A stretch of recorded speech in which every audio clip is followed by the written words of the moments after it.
periodista y además escritor cubano Amir Valle. Amir Valle, más reconocido. Y digo lamentablemente porque ahora mismo en las redes hay una discusión muy grande sobre si se lo merecía o no se lo merecía Bob Dylan este premio. Medidas que impiden el desarrollo del cuentapropismo, de la pequeña empresa, la liberación de la doble moneda. Y siempre he dicho que, por ejemplo, el documento histórico más contrarrevolucionario fue escrito por el propio Fidel. Política y de lo que se conoce como víctimas colaterales. Es decir, para la estrategia es posible todo. No hay que olvidar, por ejemplo, que la oposición justamente ahora está denunciando.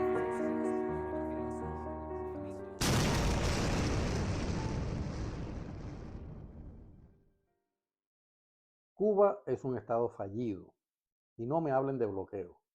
Los cubanos, esos que resisten cada día la caída de ese infierno en el que el desgobierno ha convertido sus vidas, no merecen que se burlen de ellos repitiendo como estúpidos descerebrados esa justificación con la que primero Fidel y Raúl Castro y ahora la marioneta de Díaz-Canel y quienes mueven sus hilos han cegado a mucha gente noble de este mundo, aunque ese también ha sido el pretexto de muchos desalmados, amigos de la revolución cubana en el exterior, que ponen la defensa de una ideología por encima del sufrimiento de todo un pueblo y le piden a los cubanos un sacrificio que ellos no están dispuestos a soportar en la comodidad de sus países de origen.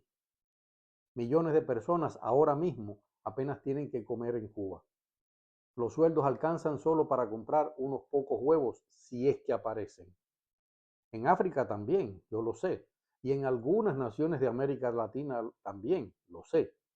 Pero el hambre de ellos sí le importa a la prensa internacional, a la izquierda internacional, a las instituciones y organismos internacionales.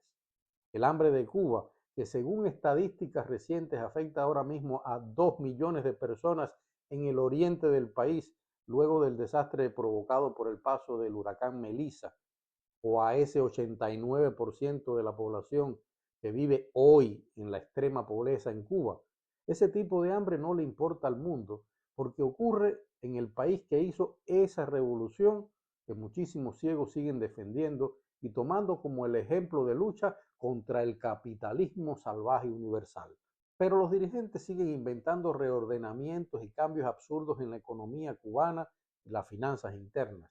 Y por solo poner dos ejemplos que nada tienen que ver con el embargo de Estados Unidos, esos dirigentes no acaban de desatar la cantidad de absurdas leyes que impiden que agricultores, pescadores, ganaderos hagan producir una tierra que todavía, pese al desastre ecológico creado por ese mismo gobierno, sigue siendo muy fértil.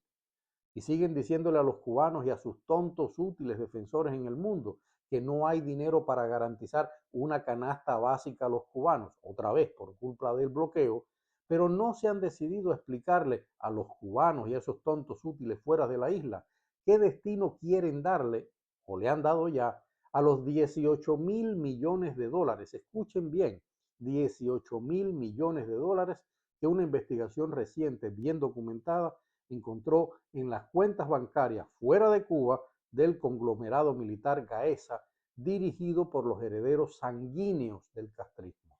Como han denunciado dignos cubanos que se han atrevido a levantar sus voces desde la isla, el bloqueo supuestamente impide que se compren medicamentos y ambulancias, pero no impide que se hayan comprado y renovado todo el parque automotor y el equipamiento para la represión. No dicen nunca que sí pueden comprarle a Estados Unidos medicinas y equipos médicos que los hospitales del país ahora mismo piden a gritos, pero tienen que pagar. Y Cuba, como diría mi abuelo ateo, burlándose de mi santa abuela apostólica y romana, Cuba le debe dinero a Dios, a todos los santos, a las 11,000 vírgenes y a las legiones de angelitos celestiales. Tampoco dicen, porque es la demostración tácita de que hoy es una inmensa mentira esa propaganda de que Cuba es una potencia médica en el mundo. Tampoco dicen, repito, que ahora mismo cientos de miles de cubanos están enfermos y muchos ya han muerto por la proliferación de enfermedades producidas por virus nuevos y viejos que han encontrado el mejor caldo de cultivo en esa alarmante insalubridad que es normal hoy en toda Cuba.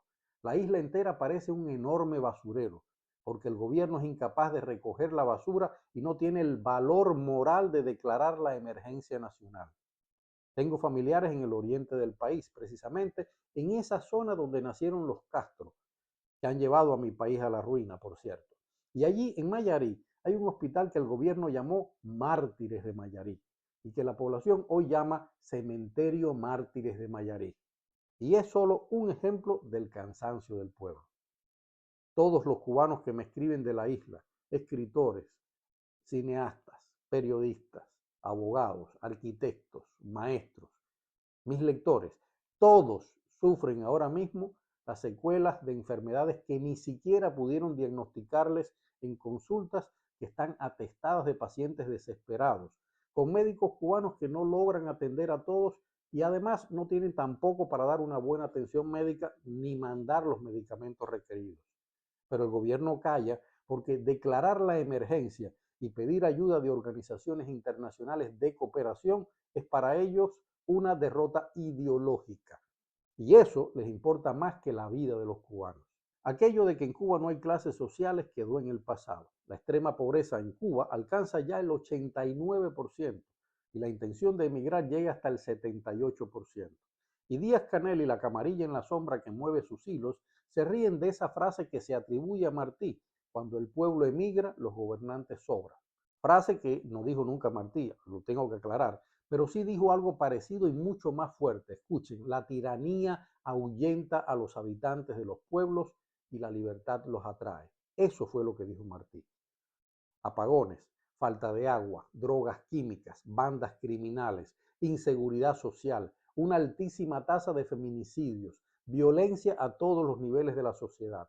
El transporte es un desastre, la educación es un desastre, la promiscuidad habitacional es cada vez más alta en las ciudades porque el gobierno no ha logrado construir siquiera un mínimo por ciento de lo que el país necesita para albergar a su población.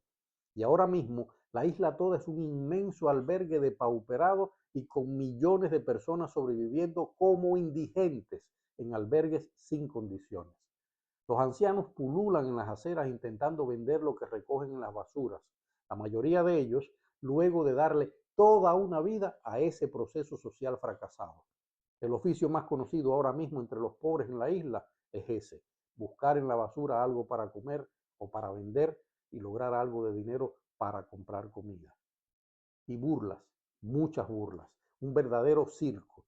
Dirigentes que piden a los cubanos que coman avestruz, jutillas, cocodrilos, que juran ante las cámaras de la única televisión, la oficial, que la cáscara de la papa y del plátano es un alimento de primer nivel, que critican a los cubanos que se quejan por no poder sacar su propio dinero del banco, diciéndoles que eso pasa en todos los bancos del mundo, que tienen el descaro además de decir que los cubanos no comen pescado porque las aguas territoriales cubanas se han quedado sin peces por culpa del cambio climático. Menos mal que no es por culpa del bloqueo. O más recientemente, un Díaz-Canel que bravuconea ante una desesperada mujer que pide un colchón, una cama, porque el ciclón arrasó con toda su casa. Y el flamante presidente le dice que no puede darle el colchón mientras se sabe que ahora mismo en la isla hay decenas de hoteles cerrados por la falta de turismo.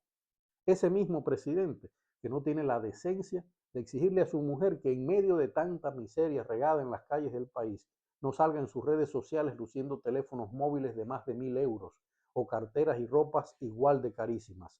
Dinero con el que, si ella quisiera hacer una donación importante, se pueden comprar, por ejemplo, cientos de colchones sin tener que esperar por una ayuda internacional que, como han hecho siempre, ya empiezan a repartir a cuentagotas.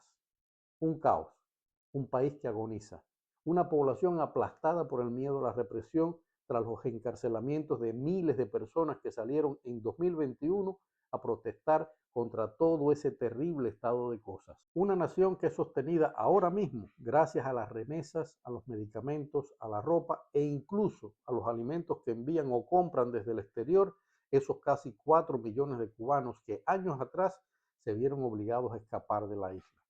Por cierto, enviados a Cuba a través de empresas en el exterior que, vaya ironía, pertenecen a los hijos o familiares de muchos de esos dirigentes que siguen pidiéndole paciencia y resistencia al pueblo cubano. Nosotros, el exilio, enviamos ayuda a nuestras familias en Cuba, engordando el negocio de los nuevos ricos, los hijos y familia de quienes nos oprimen. Pero es duro ver a nuestra familia morirse de hambre y necesidades allá. Cuba es un estado fallido. El embargo económico, creo que pocos pueden dudarlo, ha impedido, sí, hacer algunas cosas. Pero nosotros, los cubanos, sabemos bien que las causas de ese infierno que hoy se cebra sobre Cuba y los cubanos es el verdadero bloqueo que nos impusieron los cabecillas de ese engendro mal llamado Revolución Cubana, en ya casi 70 años de disparate ideológico, improvisaciones económicas y antojos mesiánicos que han hundido a la isla en la ruina y la desesperanza. Si te ha gustado este video, suscríbete al canal, comparte con tus amigos en las redes sociales y activa la campanita de las notificaciones para que te avisemos cuando publiquemos un nuevo video. Muchas gracias.